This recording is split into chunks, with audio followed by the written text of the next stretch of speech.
Hey, JB. Yo, Shannon, we're back. We are back. Yeah, we had a little bit of a break right after the holiday, get in touch with everything. How was your holiday? It was pretty good. There was more than one bird stuffed, and the other one was me. Yeah, I hear you. And I'm sure we hope that all of our shops in America had a wonderful Thanksgiving as well and are preparing for the new year. Yeah, well, know what? Those Canadians are smart. They had their Thanksgiving another month back. So they figure, it's going to be too cold now, so let's have it earlier. Exactly. So. But now, we're already in December. It's crazy. Where has the year gone? It's crazy. It's like warp speed. But and one of the things that, the bolt-on team here is focusing on, shop owners are focusing on, and ultimately businesses all over the country, all over the world are focusing on are what are their goals for next year. And a lot of times people are so focused on generating new customers and new business that they often forget about retaining the customers that they always have. And that's kind of crazy because it's cheaper.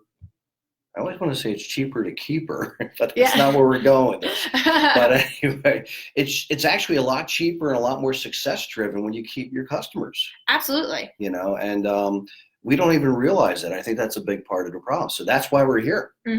So we have a few statistics that we want to just throw out to our shops, see if it resonates with them. So we know that having new customers come into the shop, it's 5 times cheaper to have a customer come back than to gain a new customer. So that right there in and of itself, that's a way to save money this year. Realize that if you can get a customer in the door and keep them, you no longer have to market to them or do anything like that. You just show them that your service is where they need to be. Absolutely. 44% of shop owners are also more focused on acquiring new customers than they are on retaining their old customers. Why? I think it's always been ingrained. They want more cars in their shop. They want more people, but it doesn't always mean they have to be new or different. No, that's absolutely right because, every time you struggle to bring in a customer, you have to go through the whole introduction and get them comfortable with you and all that stuff every time.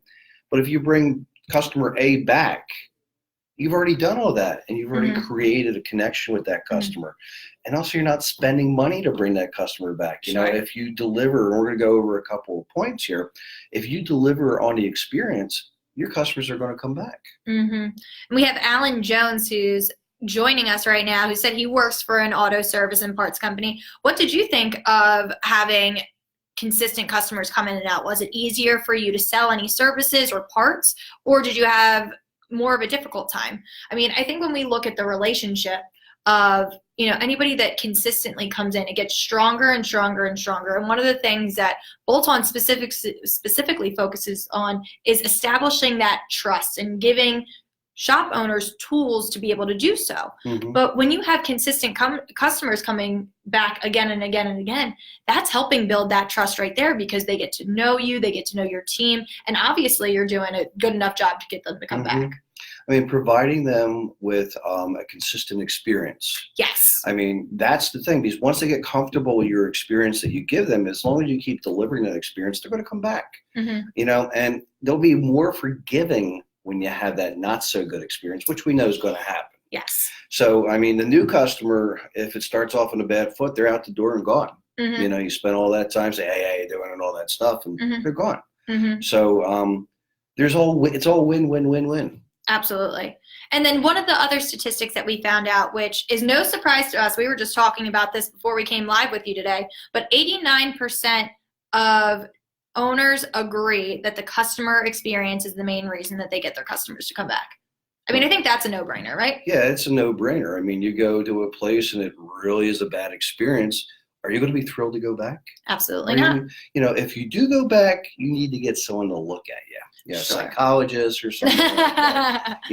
Because that's the help we cannot provide you with. No, and I need it. So if anyone's got a reference. So, all right, we know that we have to continue to provide this awesome customer experience. So delivering good work, keeping up with your promises. But I feel like there's also a few things that we can do as well to make sure and encourage our customers to continue coming back.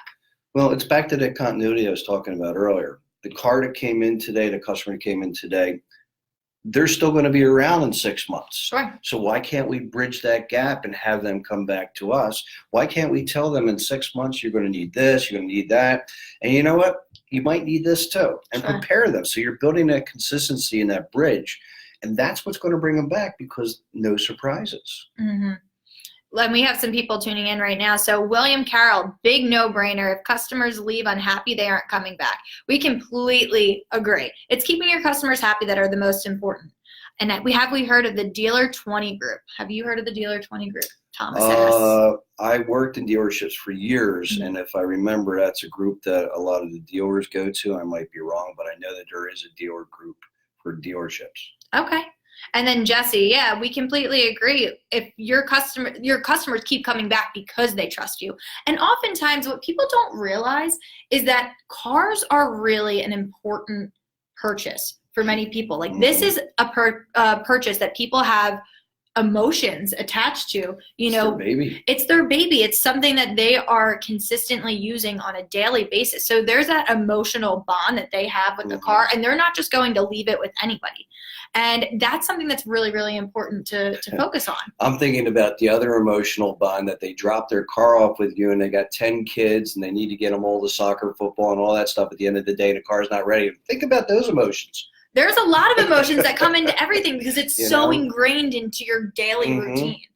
And then I think on top of that, so not only do they have to get all these places, right? They have to get to all these places safely. Yeah. So when they look in that rearview mirror and they see one of their children in a car seat, guess what? They want to make sure that they're taking it to the person who's going to do the job right. Yes, and that's the ultimate goal, is to make sure our customers are safe, because that's another way that we bring them back. Mm-hmm. If we're killing them off, it's not going to work. But other ways that you can also bring customers back to your shop. This year, we encourage our shops to look at some different marketing campaigns that they can do and marketing programs. You want to keep your customers happy. You want to keep them engaged, whether that be on social media, where you're, showing them different things that are going on at your shop when they're not able to come. Humanizing the brand, so getting involved in your community. Perhaps there's a school that you can help with new drivers, getting them prepared on what to look out for when they start driving, different car care and car maintenance tips that they can have, just so that way they're prepared and they're more confident.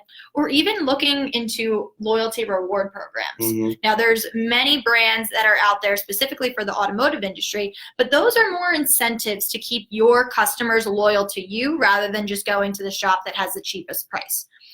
It's like a rat race when people are trying to compete for pricing, because ultimately it brings the entire industry down. Mm-hmm. But if you can offer them something, a little bit different, but they're getting rewards back and they have additional things to look forward to when they come to your shop, that's going to keep them engaged. Well, there's two things I want to say to that. Number one, there's a lot of customers that are willing to pay extra to get the perfect service. Mm-hmm. So, and that might seem counterintuitive. Those ones that are shopping around, well, maybe you don't need them, but the ones that you keep and you bring in, they're going to pay you well to do the service, And the other thing about marketing is a lot of shops live on a build it and they will come. They open the doors every morning and just wait for cars to roll in. And that's okay, worked. And there's millions of cars out there, but eventually you need to start pulling people in. You got to show them why your shop's the place to be, not the place down the street. Mm-hmm. And Alan brings up a really good point. They want new business. Of course you want new business, and we're not saying not focus on new business, but you're absolutely right. You have to take care of what you have first, and you don't underestimate that small customer, because they might be paying a small amount today, but if they continuously come back to your shop, they're going to be that much more valuable, and you need to treat each customer the same exact way. Mm-hmm. And I think that's super important. Alan, thank you so much for pointing that out. Yeah, that's a great comments today. Yeah, I know, this is great. Some other things that we thought of. So in addition to having a great customer experience, delivering what you promise, and developing an effective marketing program, you also want to make sure that your shop is up to date on all the latest technology as well, because it's going to make the experience that much more efficient and quick ultimately for the customer. They want to get in and out. They have things to do. They need their car. And we're not only talking about the technology in the vehicles, we're talking about the technology at the front desk. Yes. Because now people, I don't pick up the phone. It rings. It's probably one of those crazy people trying to reach me. So I just put it down. But if you send me a text, I know who you are and I'm going to pick it up. That's a simple piece of it right there. Mhm. Technology, texting, not phoning anymore. Absolutely. And then in addition to that, we look at bolt-ons technology, right? Mhm. We have the capability to not only pre-schedule those appointments months in advance. Continuity. Yeah, we want to make sure, just like if you're at the doctor's office, the dentist office, the hair salon, they're booking you for your next appointment before you even leave their location for the one that you currently have. Mhm. There's no reason that auto repair shouldn't be the same way. It's like, why not? Mm-hmm. And the thing is, the car will need service. Yes. And here's the other thing, our customers are now driving cars that don't need an oil change for 7,500 miles, according to the OEMs. And that might be a year. So it's more important that we look at these vehicles and that we let the customers know that we got to get them back and look at those brakes and tires and stuff, because we're back to the safety thing. Mm-hmm. You might have a longer period between oil changes, but your safety now is a longer period between checks. Absolutely. And then in addition to scheduling these appointments in advance, you want to make sure you're sending reminders as well, because you can set it. It's like the same thing. You put it up, they're going to come. Mm-hmm. People also set it and forget it. Mm-hmm. So if you're not reminding them and letting them know, hey, this is what to expect, and hey, this is what to look forward to, then, they might not be able to make it into your shop. Yeah. Communication is key. And think about this too. It's not cheap. It's not cheap. So communicating and setting those expectations, we can also put our money aside. Absolutely. So, a lot of people are living check to check and whatnot. But the thing is if you know that you need to get something done, those tires are due in 6 months, and you can start putting away today, it's going to be a lot cheaper that way. Mm-hmm. Absolutely. I mean, I think the communication aspect is so important, and oftentimes it's not as valued as it needs to be in the shop. It's tough. Mm-hmm. The shop, we say all this stuff, and, I recognize you folks are struggling out there, and that's why we're trying to give you little tidbits of information. But I know in your day, it's hard to keep that communication on. So that's why going to technology is going to make it easier. Imagine, click, oh, I just sent a message to Mr. Smith, pick up his car. Mm-hmm. Instead of dialing a number, waiting for the voicemail to pick up, that's 30 seconds. Mm-hmm. And if I can send 5 text messages in 30 seconds, think about the time that's going to be saved. Absolutely. So those are some tips on how to really focus on retaining new customers going into 2019. Look at all the business that you currently have in place a new customer acquisition plan as well, of course, but really focus on keeping your customers happy, and they'll actually help sell your businesses for you by referring their friends and family. Social media. Yes. So that's a little bit of what we have for you today. Thank you all so much for being so engaged in this conversation. We really appreciate all of the comments and all of the opinions that come in here. And for those of you who are going to be tuning in after the live stream has ended, make sure you still let us know. What does your team focus on more, retention or acquisition? And let us know what you think the most important part of retaining a customer is. Yes. And then that way, if you have any subject matter that you'd like us to talk about, feel free to do that. Mm-hmm. Because we got some resources here. Mm-hmm. Absolutely. So if you have anything that you really want to focus on for 2019 and you'd like to have a discussion on it, let us know before next Wednesday and we'll try to fit it in. Perfect. Until next time. Thanks, everyone. See y'all.